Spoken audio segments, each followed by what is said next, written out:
ಹೋದ ವಾರ ನಮ್ಮ ಹಾಸ್ಪಿಟಲಲ್ಲಿ ಸ್ಟ್ರೋಕ್ ಬಂದು ಒಂದು ಪೇಷಂಟ್ ಅಡ್ಮಿಟ್ ಆಗಿದ್ರು. ಅವ್ರ ಹತ್ರ ನಾವು ಹಿಸ್ಟ್ರಿ ತಗೊಳ್ತಾ ಹೋದಾಗ ನಮಗೆ ಗೊತ್ತಾಗಿದೆ ಇವರು ಬಿ ಪಿ ಟ್ಯಾಬ್ಲೆಟ್ಸ್ ತಗೋತಾ ಇದ್ರು. ಹಾಗೆ ಬಿ ಪಿ ನಾರ್ಮಲ್ ಬಂದಿದೆ ಅಂತ ನೋಡಿಕೊಂಡು ಡಾಕ್ಟರ್ದು ಕನ್ಸಲ್ಟೇಷನ್ ಇಲ್ಲದೆ ಅವರು ಬಿ ಪಿ ಟ್ಯಾಬ್ಲೆಟ್ನ ಸ್ಟಾಪ್ ಮಾಡಿದೆ ಅಂತ. ಈ ಸಡನ್ ಆಗಿ ಬಿ ಪಿ ಟ್ಯಾಬ್ಲೆಟ್ ಸ್ಟಾಪ್ ಮಾಡಿರೋದಕ್ಕೇ ಅವರಿಗೆ ಬಿ ಪಿ ಜಾಸ್ತಿಯಾಗಿ ಸ್ಟ್ರೋಕ್ ಬಂದಿರೋದೆ. ಸೊ ಈ ಥರ ತಪ್ಪು ಮಾಡ್ತಾ ಇರೋರೇನಾ ನೀವು?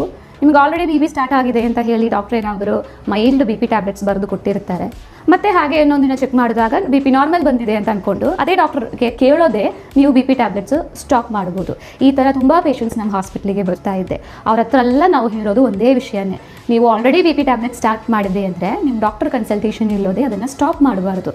ಅದನ್ನು ಹಾಗೆ ನೀವು ಸ್ಟಾಪ್ ಮಾಡಿದರೆ ನಿಮಗೆ ಹಾರ್ಟ್ ಇಶ್ಯೂಸ್ಗಳು, ಹಾರ್ಟ್ ಅಟ್ಯಾಕು, ಸ್ಟ್ರೋಕು ಅಥವಾ ಪ್ಯಾಲ್ಪಿಟೇಷನ್ಸ್ಗಳು ಈ ಥರ ಪ್ರಾಬ್ಲಮ್ಸ್ ಬರೋಕ್ಕೆ ಚಾನ್ಸಸ್ ಇದೆ.